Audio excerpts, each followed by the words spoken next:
That was taken on the new Canon EOS R8. Today I'll be sharing with you a detailed breakdown of the specifications and the associated price that come with the Canon EOS R8. Additionally, I'm going to give you insights on the target audience and who this camera is meant for, and whether investing just a bit more to get the Canon R6 may be worth it. The Canon EOS R8 is a powerful RF mount mirrorless camera with a 24 megapixel sensor.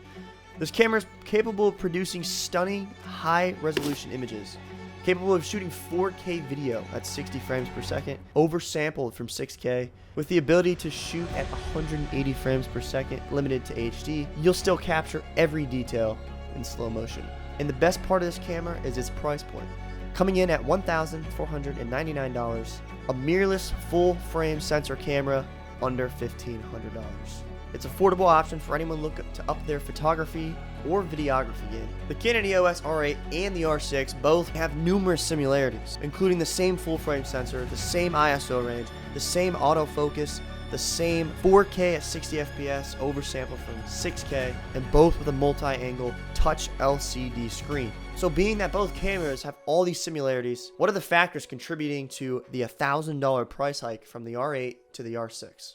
Difference number one is going to be the design. The R6 comes in a lot heavier than the R8 at 670 grams, while the R8 measures at 461 grams. Number two is going to be the battery. The R6 has a significantly bigger battery than the R8, so the R6 is obviously going to have longer battery life, which takes us to difference number three, video recording output with the HDMI. R6 Mark II can do 4K at 60 frames per second as a video output with no crop and no duration, while the R8 can only do 4K at 30 frames per second, no crop, no duration. But when it comes to recording 4K at 30 frames per second or 4K at 24 frames per second as a video output, there is no difference and there's no duration in the camera, so you can record as long as you want until the battery runs out, which of course the R8 is going to run out of battery first because the R6 has bigger batteries, like previously mentioned. Next on the list is the viewfinder, which isn't a big deal because it doesn't really affect any of the video or photo that comes out of the camera.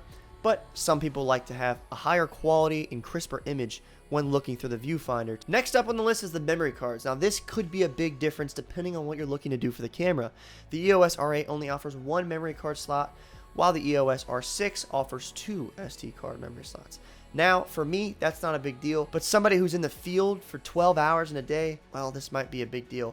Or people who like to be safe on shoots and back up their images, a second SD card might be worth it. Lastly, the biggest difference between these two cameras that everybody's talking about is the image stabilization. The Canon EOS R6 Mark II has in-body image stabilization, while the R8 just doesn't, which means that photographers and videographers need to rely on optical stabilization within the lenses themselves, or other features such as tripods and gimbals and post-edit stabilization. So lastly, who is this Canon R8 for? Should you buy the Canon R8 or should you save up the extra $1,000 and get the R6? The R8 is a great upgrade for people especially coming from the EOS R or the RP because you get this full frame sensor. The biggest thing that you need to look for is, do you have a full frame sensor?